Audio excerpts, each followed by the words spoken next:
Hi guys! For today's video, magluluto tayo ng soft and fluffy milk bread. Tara, simulan na natin.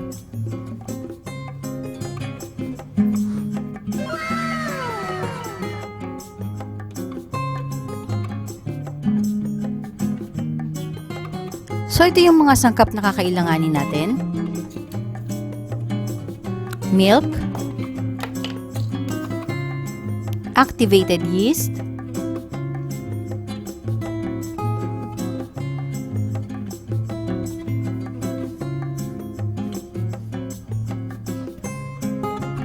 so, una maglagay tayo ng flour. So, 4 cups of flour yung nilagay ko dito.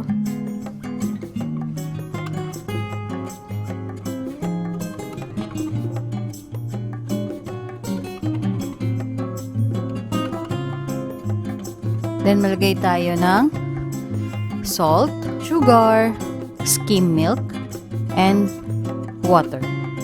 So, yung exact measurement po, ipapakita na lang po namin sa description. Then, maglagay tayo ng 1 egg and butter. So, haluin lang natin siya until mag-form ng dough. Then, i-add natin yung activated yeast. Make sure guys na activated yung yeast nyo kasi ang yeast ang nagpapaganda ng bread. So, doon natin makikita kung malambot ang ating tinapay.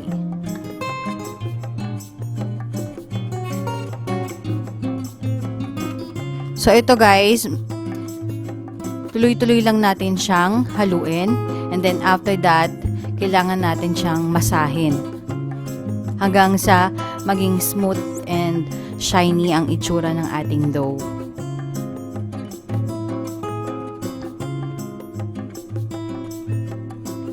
So, dapat tuloy-tuloy lang ang pagmamasa natin dito. Medyo matrabaho pero dapat talagang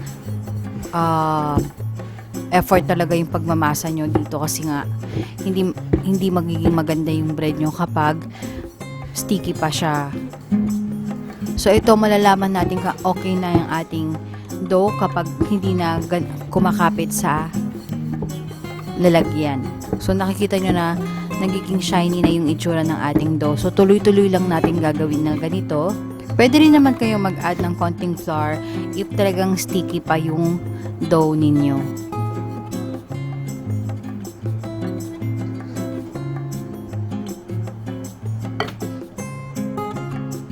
Ito guys, napakamura ng puhunan and pwedeng-pwede kayong magbenta talaga ng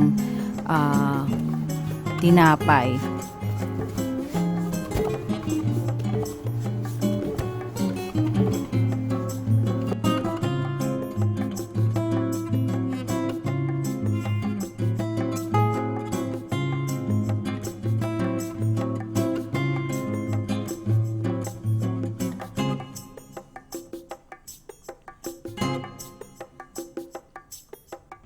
So, okay na siya guys.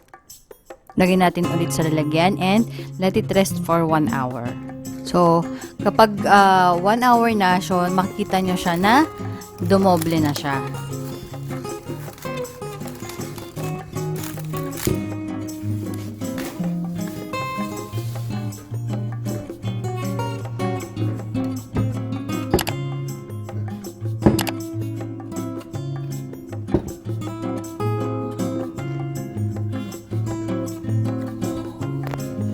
So, dito guys, imamasa natin siya ng konti. Then, after that, magpo-form na tayo ng bilog or round para sa gagawin nating tinapay.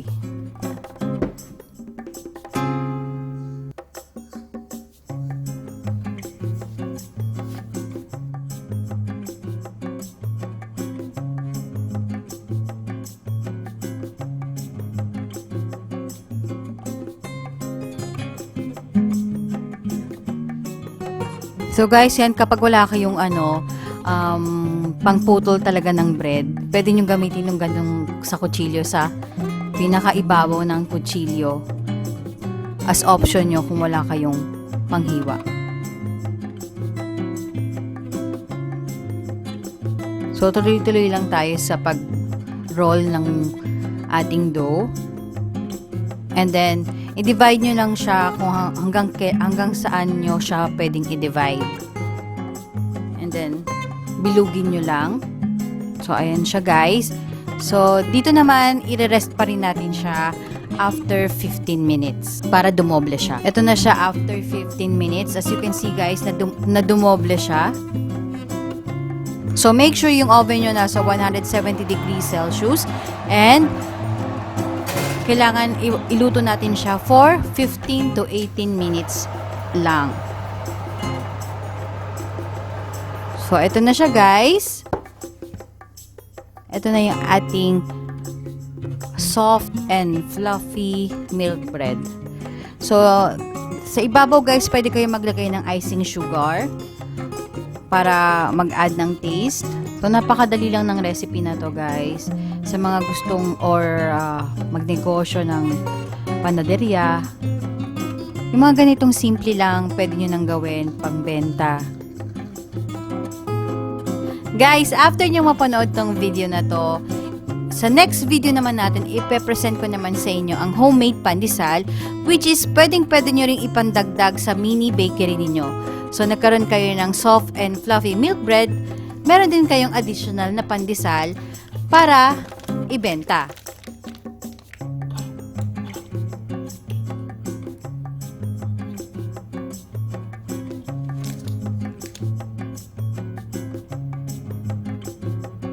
So guys, sa mga hindi pa po nagsasubscribe, don't forget to click subscribe, like, and share para updated kayo sa lahat ng aming videos. So ito makikita nyo kung gaano ka-soft and fluffy ng ating bread. So ayan siya guys, mainit-init pa.